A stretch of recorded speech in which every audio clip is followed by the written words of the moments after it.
And for the first time, the Swans are onward to victory.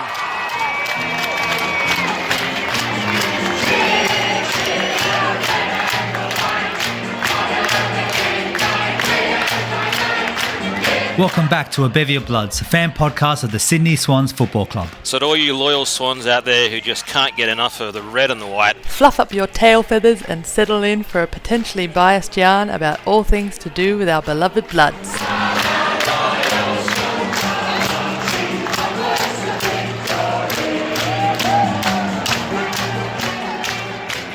G'day there, Cygnets and Swanlings. Welcome back to A Bevy of Bloods, the premier podcast of our Sydney Swans AFLW. You're joined as always by the crew from Sydney and some axe murderer from Finland. I am Chris and this is wow. That's ramped it up. That's right, you are unlucky, loyal Swans fans. Welcome back to the podcast. And remember, if you enjoy what you hear, make sure to give us a like and a follow. I only say unlucky because there are unfortunate 2 losses in these 1 week round of games. So today we will be wrapping up this week's AFLW football with the tight losses to the Bombers and the Catch. Let's kick over to you, Stevo, with the game recap. Yeah, thanks, Jen. Thanks, Chris, I think. Yeah, I don't actually own an axe. I've done a lot of wood chopping at the summer cottages and on the farm and stuff, but I've never gone further than chopping wood. Yeah, sure. Yeah. Anyway, we had 2 tight losses in the space of about 4 days, so it was a bit of a flat, disappointing couple of matches for the Swannies. We lost by 3 points to Essendon. They beat us 4 goals, 3-27 to 3-6-24, and then on the Sunday backing up at Henson Park, that Essendon game was in Melbourne at the Whitten Oval, and then on Sunday backing up at Henson, we lost by 3 points again. 3 goals, 1 to 1 goal, 2 in the last quarter was not enough to get us over the line. We lost 6-5, 41 was our score, and they had 5 goals, 14, 44 to get up by 3. So that was the week of footy. Week of footy, as we say, it was actually 2 games in 1 week of footy. Yes, I know the AFL cannot count, and leading by round 0 this year in the men's, and then 2 games in 1 round here in the women's. We're all over the shop. But I guess, Steve, let me throw straight back over to you, my friend. As you said there, 2 really close losses. What did you take away from both of those as we look into the rest of the season? Yeah, it has been a bit confusing with all the midweek games, and there's another week still of midweek games this week. There's a game today and a game tomorrow, and then from next week it's back to a sort of more Thursday to Sunday-ish schedule, I guess. It was frustrating. It was 2 games where the Swannies let the opposition get out to a lead, and they really fought hard in both games to try and reel it back in, but fell short. And in neither game did we lead by even a point. We were behind the whole time, so always chasing, and just couldn't quite get there in the end. In the last quarters, they did well. In the Essendon game, we kicked 2 goals, 3-0 against Essendon to try and chase them down. Ended up going down by a point. The 18 points gap at 3/4 time was a bit too big. And then in the last quarter against Geelong, we kicked 3-1 to 1-2 in that last quarter, including the last 3 goals, because Geelong came out and got an early goal in that final quarter to pump the buffer out even a little bit further, and just couldn't quite run them down again. We had some good footy, and it's good to see that they can rally, but it was disappointing to come away with nothing out of 2 pretty solid efforts, really. Yeah, Jen, how do you feel about all that? Like Steve has said, getting close, but unique games, both of them, in different ways.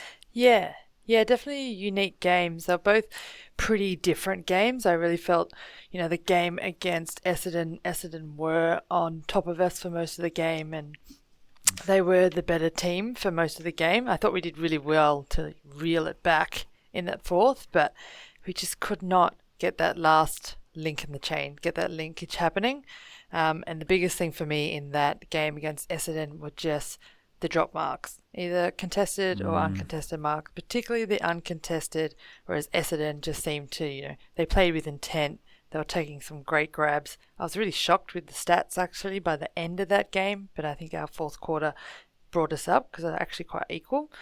But just if you can take that mark, it just changes the entire game. You get control of the game, you get a chance to look up, see where you want to kick to, but it's drop, it's just chaos. You're under pressure, it's a rush kick, it's a bomb kick into the packs, and they just kept chopping it off. And then the game against the Cat, different game. I thought we were definitely more even. It was an even keel to the game. I was quite happy with certain patches of the game. Happy to see some better, more movement. We really spread it across the park. But yeah, just a few little silly skill errors. Like that third quarter, in about 5 minutes, maybe less, I counted them. 5 of our kicks were smothered. 5 in like 5 minutes in that third quarter. And also, I know we might talk about it, justice for McAvoy. That tackle in front of goals in the fourth quarter was a beautiful tackle. 20 metres out, I'm sure she would have slotted it. We would have won. We should have won. Yep. Let's not get into it too much, but I will absolutely touch on it. I think the ending of both games were really marred by some pretty ordinary umpiring. Against the Bombers, I think there was a holding the ball, there was a holding the man twice over. The second one got caught, and then for some reason someone overstepped the mark, but it didn't go our way, so then we had to retake the kick. If someone's off the mark, then that's a 50-metre penalty. We would have gone had a kick from inside 50 to make some mess closer to the goal square. That was at the Bombers game, and of course the Cats there, just as Jen said, a tackle right in front of goal, holding the ball any day of the week, for some reason just not caught. And unfortunately, just not being able, we could be talking about 2 totally different games. We could be talking about a win by 3 in both of those games, and all of a sudden our season's right on track. But as we'll get into, the season is in dire straits right now. Steve-O, one thing I wanted to ask you, mate, 1.4 thousand people at the Bombers game at Whitten Oval on that random Wednesday night. The AFL just shooting themselves in the foot. How are we going to get these attendance up if we're going to do random things like this and have just games just slammed in together and just hope for the best? The attendance is a question that's been popping up in the media a lot at AFLW, and especially because the AFL has gone and set expansion, the combination of the competition, to something as arbitrary as attendance. They've actually said that they're going to take these games out of that, haven't they? Is that right? Did I read that right or hear that right? Oh, really? I haven't seen that, but I hope so. I would like to hope so. Yeah, that's what I hope, because this is garbage. I mean, playing on a Wednesday night, it's ridiculous to even schedule a game at that time, let alone to then count it towards some make-believe attendance metric that they've come up with to eventually get to a full season, like a 17-game round robin type season. But even having said that, the crowd at Henson was a bit down too, wasn't it? It was like 3,500 or so, I think, turned up to Henson. That's They've right. been getting 5,000 plus there.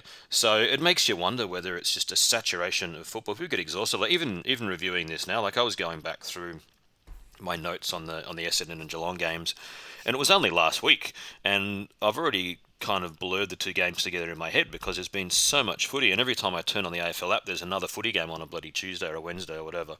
So there's one on right now. So yeah, that's it. Yeah, there's a game. I think Saints and Giants is it? They're playing. Giants getting pumped. Yeah. Yeah, well, that's good for us. For any very faint sniff of finals we might have, it's good if the Giants lose it. But then it's also not good because Saints is round about us too. Actually, both results suck. Yeah. So yeah. So forget that. But yeah. So there's so much footy that I think people get tired of it, right? So in a mix amongst the men's finals as well, having that many games on at once. So if you're going to do this packed in together, maybe take it out of the mix of the grand final. Let the women's game get seen.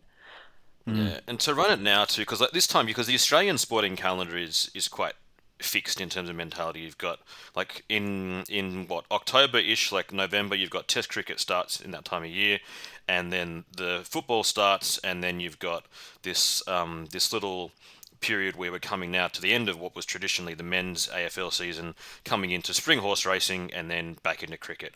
And that's kind of the big blocks of stuff. So then when footy started, like the men's comp started in what, bloody end of March or something. It's been going for a long time. People who follow the men's follow the women's and vice versa. There's a lot of fatigue by the time you get to this time of year and you've still got like a month when the season's been going forever. it's, I think, mentally quite hard to maintain the momentum. And also consider that it's a long weekend in Sydney, and there's a lot of people away for the weekend. I think just doing, what would have been a pretty solid game, Cats versus Swans at Henson Park for Pride Round would have been fantastic. But the attendance, I think, was really marred by just the fact that it was on that long weekend. A lot of people away there. Jen, look, trying to move on with there. Pride game was there. It looked really good. The jerseys, I think they're the best looking jerseys I've seen yet. I think they're fantastic.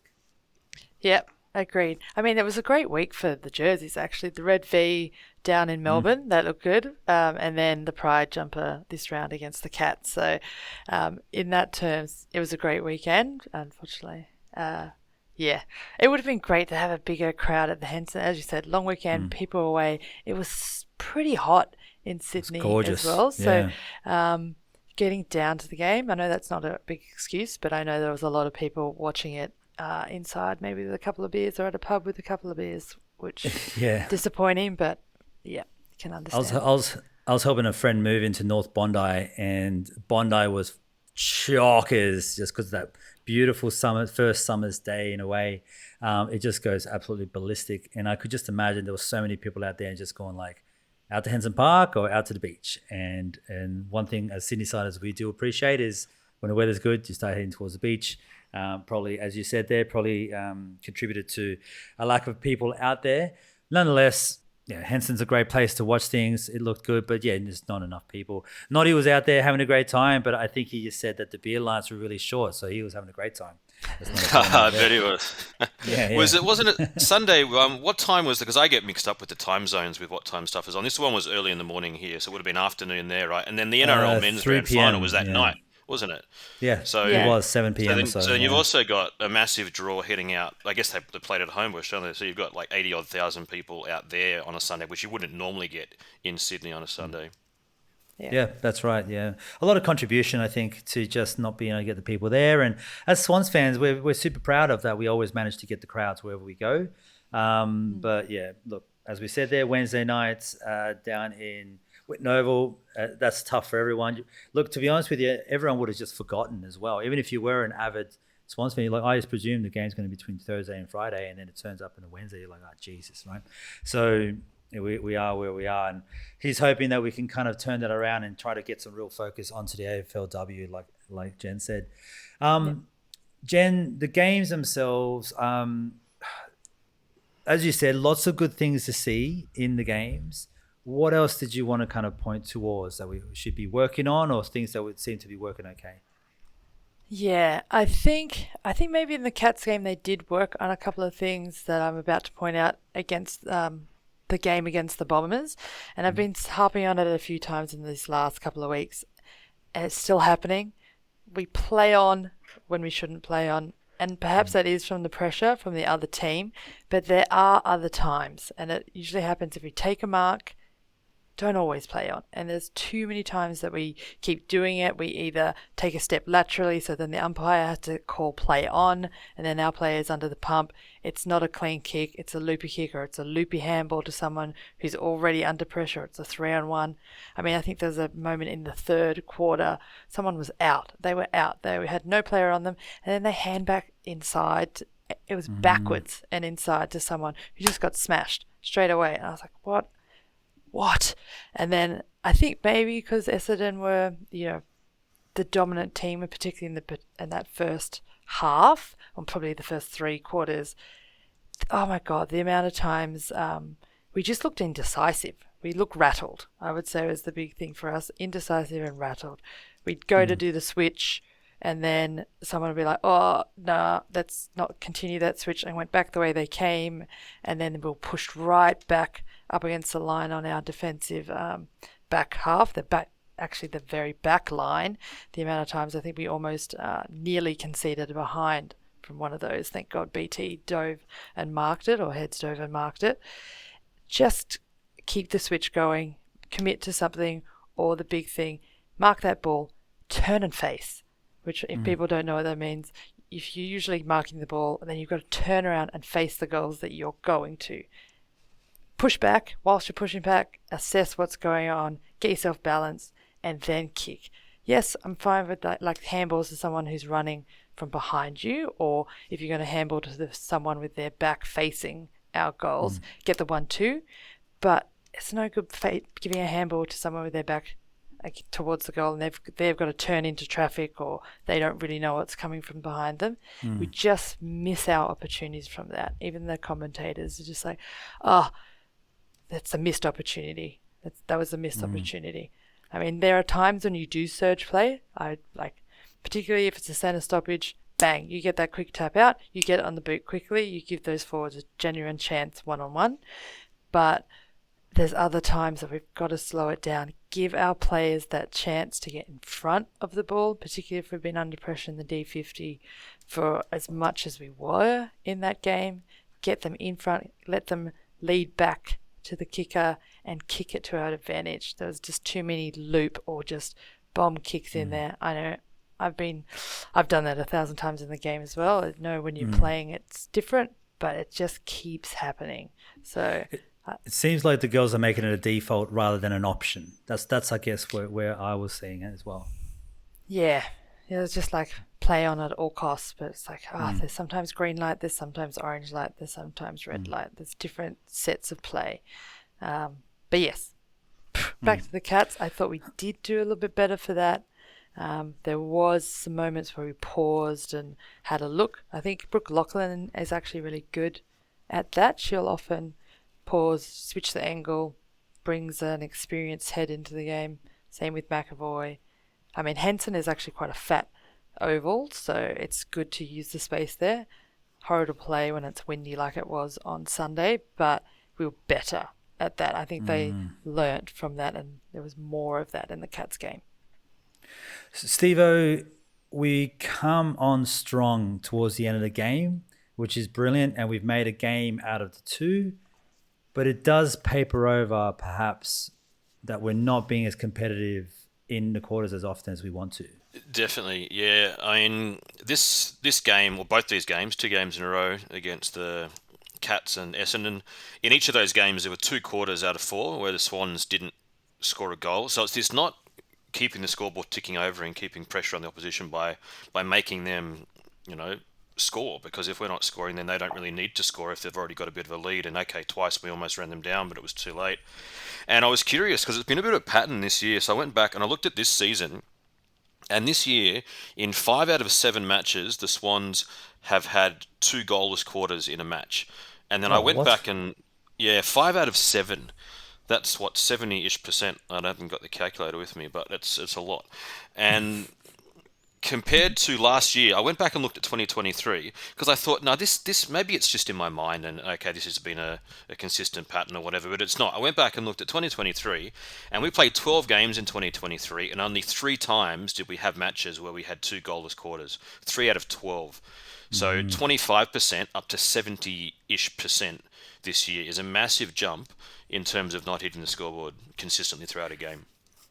I'm sorry to have to say this, Steve, but it's not 70%. It's 71.4%. Of course it is. Okay, just wanted to let you know. If anyone at home is playing along, we apologise for Steve's mistake there. I've got a bit more maths for you later on, actually. Remind me when we get to the ladder. Yeah, this one I'm going to put you on the spot. I haven't told you yet what I'm going to make you do, but I'm going to make you do it. Okay. I'm not sure what it is. But yeah, got to hit the scoreboard. Got to hit the scoreboard throughout the game. Yeah. Yeah, key stats.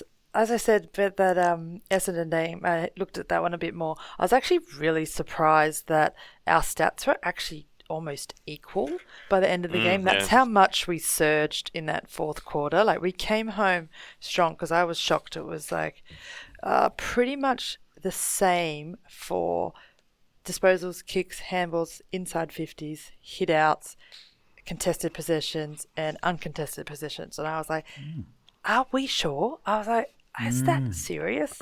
The only sort of real difference was they had 11 shots from 32 inside 50s, so they're at 34%. We had 8 shots from 30 inside 50s, which was 27%. But it shocked me. It shocked me that the stats were so close. So it was like, And the that's disposal efficiency was apparently 64% apiece. I was like, who's did the counting here? But credit to us in the credit to us in the third and the fourth, because we obviously brought it back and equalised and actually bettered them in those last quarter and a half. And then actually, I think for the stats wise for the Cats game, I might pass that over to one of you, lovely. Oh, okay. The one that got me in the Cats game, we marked the ball a lot in that match. Has anyone got the sheet up? I've got multiple tabs plus my phone open. Yes, I've got 59 marks to 46, so plus 13 for the Swans. Yeah, and I didn't really... I mean, that suggests to me we controlled the ball pretty well, and I didn't really feel that watching the game. We also tackled way more. It was like 71 to 45, so our pressure was high in this game, and we did a fair few rebound 50s, so 26 to their 21. So I thought that game was the more evenly matched game. I thought we were on top, but yeah, they just had a few more intercept possessions. So 51 to them to our 40. Yeah, that's it. Yeah. So, yeah, just pipped us at the post for that Cats game. But yeah, when you lose by 3 points twice, I mean, it means you're pretty close twice, doesn't it? It's on a really good day, you come away with 8 points, and on a terrible couple of days, you get none, which is what we got. Yeah, and they had about 30 more possessions. There you go. There were a lot of really positive things, obviously, to take away from the games. If we kick off by talking about, Paris McCarthy, oh bonjour, oh my goodness, like slamming those goals in such short succession, including a potential goal of the year, slapping over the head. Like, that was exciting. You could see the drag, and she personally kind of dragged the game over to us. And Paris McCarthy came out of basketball, playing at a scholarship in the States, played Gaelic football for County Kerry, and is now over here in Australia and slowly cementing herself as a very good potential option in that forward line, that needs help to score. So super positive things. You can't take anything away from that. Jen, any big moments of the week that you want to bring up? Probably two again for that Bombers game, and then one I'll say in the Cats. I thought Kennedy was pretty awesome. She did an awesome job on Prasparkas. She only had 4 touches in that first quarter, and she did get off the chain a bit as the game went on, but only 19 for the game, and she usually averages high 20s. I thought Mads Collier did an awesome job on Paige Scott. After Paige went on a bit of a rampage in that second quarter, and she was dominant. She had her own goal, several goal assists. Collier kept her to three disposals and 1 behind for the rest of the game once she went to her. So I thought that was well done, Mads, because Paige looked like she was about to absolutely rip that game apart. Cats, I mean, you just spoke about it, those three goals for were awesome in that little roundhouse kick above the head. But I also thought Priv had a bigger impact in that game on the Cats. I thought she had... she got the ball delivery to her was also better. It was kicked to her advantage a little bit more and letting her lead onto it rather than just having it kicked on top of her head all the time and having usually a tall defender on her. So yeah, I thought Priv had a stand-up game as well for the Cats. I think we move on to the Bob Medal. We do have 2 games to get into. So this is, I don't know how we're going to do this. What I'm going to suggest is I'm going to pass over to Steve-O. Steve-O, you're going to give your 3, 2, 1, and you're going to give me some quick reasoning why. Quick and concise reasoning why. And then I'm going to throw it to Jen, see whether it matches up. If it doesn't match up, then there's going to be like, I don't know, like a sack race or something to work out what we do. We'll get onto that later. But we'll have to time it. You time it in the over it. Yeah. So, I mean, Steve-O's probably got snow to work through, but we'll work out that later. Excellent. Steve-O, 3, 2, 1 for you, mate, for the Bombers game. For the Bombers game, 3 to Hurley, 2 Gardner, 1 Kennedy. I agree with Hurley. So Hurley for 3. I'm going to take 2 for my girl Kennedy and 1 for Gardner. Okay, so the 3 are the same. The only ones that are mismatched are Gardner and Kennedy. I'm going to go with Kennedy taking the 2 points. Just just of the amount of effort she's been putting in, she absolutely deserves a bit extra love than we've been giving her so far. So 3 points for Hurley, 2 points for Kennedy, and 1 point for Gardner. Steve-O. And the Cats. Over to you, Steve-O. What do you reckon? 3, 2, 1. The Cats, it's some similar names. I got Gardner for 3, McCarthy 2, and Hurley 1. And I am going to agree. Gardner for 3, Oh, McCarthy beautiful. for 2, Hurley for 1. I had some honourable mentions for some of them, but yep, agreed. All right, so 3 points for Gardner, 2 points for McCarthy, and 1 point for Hurley.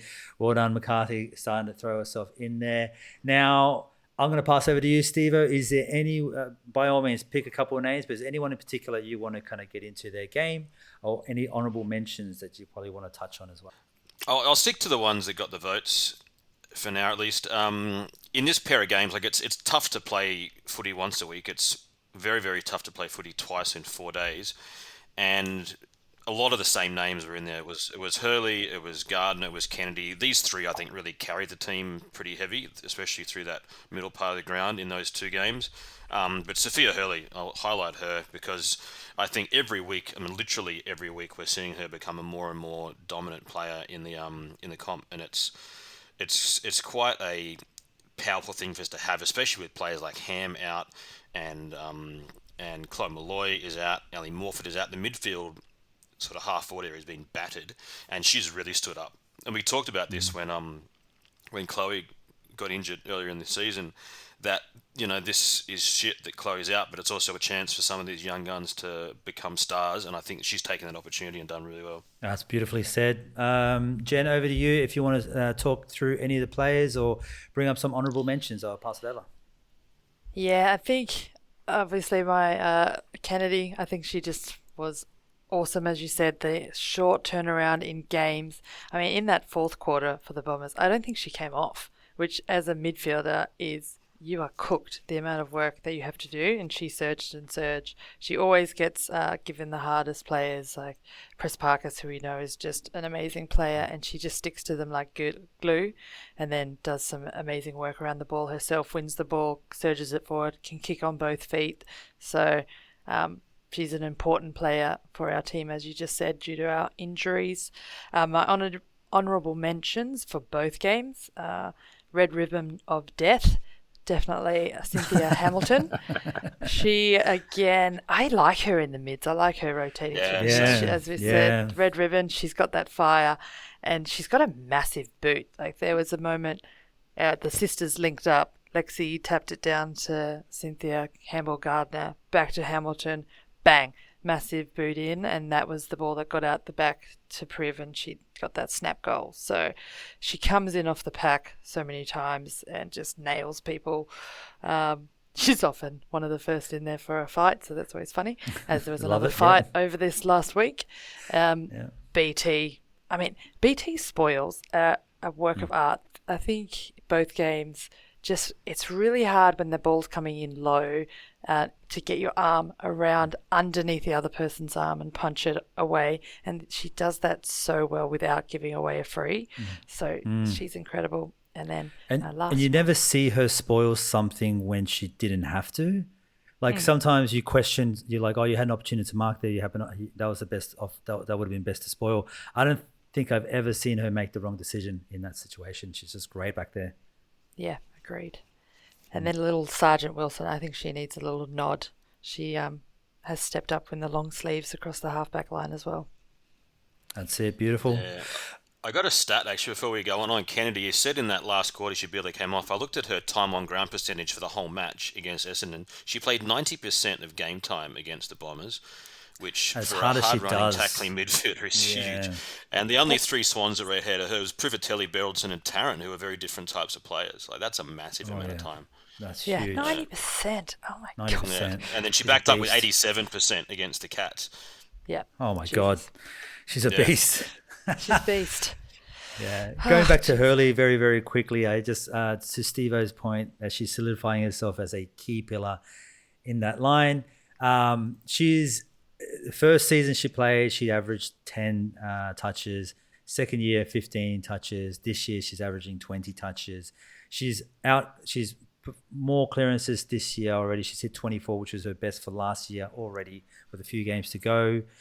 She's doing absolutely everything as you'd imagine a genuine superstar of the competition has done, and she's 20 years old. So she is a superstar, and we're watching that progress right in front of us. All right, well, let's try to move on to the next game. That does wrap up the games, Bombers and the Cats. We start talking about the ladder now and the implications there. We are sitting on 12th position, 2 wins and a fair bit of percentage off the top 8, with 2 and 5 at 80%. With the Roos, the absolutely dominant and insanely dominant Roos, Suns, Lions and Eagles ahead of us. Steve-O, just in what you see of the competition and our standing in it, what does the rest of the year look like to you? What does finals look like to you? I think realistically we're not playing finals. I mean, if we had 4 soft games or even, moderately winnable games coming up, I'd think we're still an outside chance because, mathematically a lot of teams still are. But the fact that in that final 4 games we've got to play the Kangaroos away and the Lions away, I can't see us getting the wins needed to get to scrape into the finals. And it's frustrating too because if you look at the last 3 games, and we just talked about 2 matches, but the one before that was the Dogs. We lost by, was it 7 points? I think we lost by 7. Yep. So we've lost by 7 and by 3 and by 3. That's a combined total of 13 points across 3 games that we've lost by. 2 of those games away. If we win 2 of those 3, then we're in the 8 right now. If we won 3 of them, we're equal 4th with a weakish percentage, but still fairly solid in the 8. And so we're not that far off. I mean, I don't think the Swans will make the finals this year just because of the fixture, but I don't know unless something crazy happens. But I don't think they're that far off the teams that are between about 6th and 12th, 13th. There's a pretty even group in there. And while we're on the ladder, I have promised that I had some mathematics questions for Chris, and cool. I'm ready to go. I'm going to pull them out now. Yep.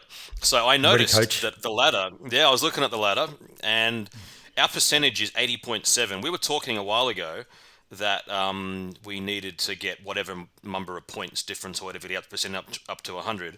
Our percentage has actually been increasing gradually the last 3 weeks despite losing. So after 4 games, our percentage was 76. Then we lost, and our percentage went up to 77, and then we've lost the last 2, and our percentage is now 80. So, Chris, can you mathematically explain to me and everyone else why our percentage is going up even though we're not winning games? Yes, I can. It's all a matter of averages over a year. So if the first 2 games, for instance, we lost by, say, 20 or 30, then let's say 30 in that example in the first week, we'd be down to 70%. And then next week we might have lost by only 5. And so over those 2 games, we've lost collectively 20 and 5. So the average of that would be what our percentage is going to be. So the whole point of what Steve is suggesting there is our genuine losses over the season, the last few games, have been less than the average of losses in the prior games. So our percentage is going up as a result. It still won't get to the 100% because it's impossible to while you're losing. But you can get as close to 99% as long as those games are close. And it's got infinite amount of games. There you go, geeks at home. Over to you. Yeah, I'll take that because it's hard too. Because explaining percentage, because in Finland, for example, we have our ladder for our Finnish Cup and stuff, and we use percentages. But all of the non-Australians, which is most of the comp, they're like, "What is this number you guys are putting at the end that determines who's higher on the ladder?" Because they're used to systems where you have like goal difference for and against, and it's a clean number. And so if you're winning, your goal difference gets better. If you're losing, it gets worse. So I'm gonna defer all questions about percentages from them to you from now on, Chris. Thank you. Oh, cool. I'll happily do some boring math for everyone at home. Jen, the kangaroo. Sorry, let me start off by asking you, Jen. I think it's really, I really want to get your comments around this. The season for the Swans, the finals ahead of us. Where does your mind sit right now with 3 games to go? Oh no, sorry, 4 games to go. Four games.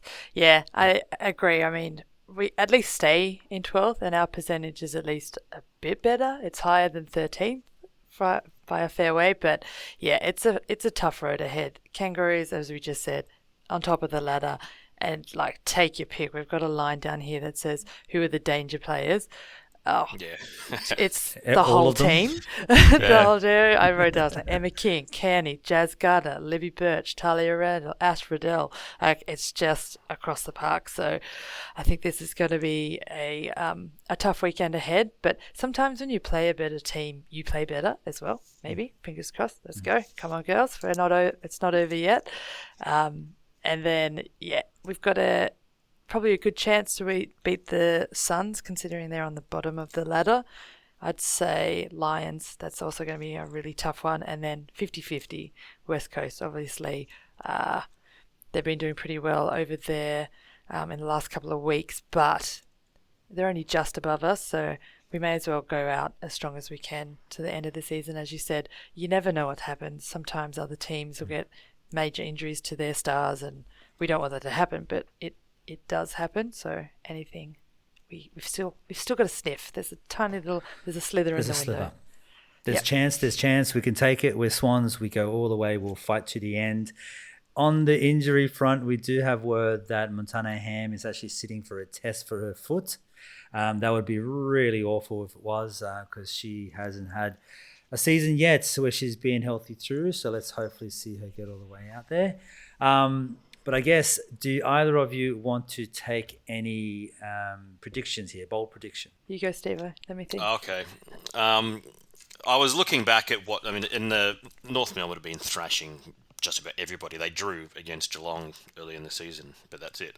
They've been smashing just about everyone. Their margins this year, listen to this, have been 44, 50, 36, 69, 55, 12. That's their winning margins. I reckon that we're going to be one of the better ones. So I reckon their smallest winning margin so far is 12. I reckon we're going to lose by 10. Oof, okay. I'm going to go with a draw. So before we even start, Jen, I'm going to pass over to you with a draw. Okay. Okay. I'm going to go a Chris kind of prediction. I think if we get Montana Ham back in, if she's a test to return, and we've been talking about the year of the Ham, maybe she will just come through, absolutely dominate. North are going to rest players because they think they've just got this in the bag easily. We're going to win by 2. Ooh, win by 2. I like that. Because like it does happen, especially getting towards the end of the season. Like they're thinking finals campaign already, right? North Melbourne. That's where their brains are at. Yeah. And sometimes you do see this, that dominant teams slip up mentally in late parts of the season. Yeah, as you said, it's just like the men's team. For us, we played that game leading up until the finals and just looked like we didn't even show up. So maybe they'll do the same. They're like, we've got this in the bag. We're at the top of the ladder. We've got this massive percentage in front of everybody. And then, bam, here come the Swans, blindsided. And it's in Tasmania too, isn't it? So it's not actually at their Arden Street ground. I think it's down in Hobart, the game.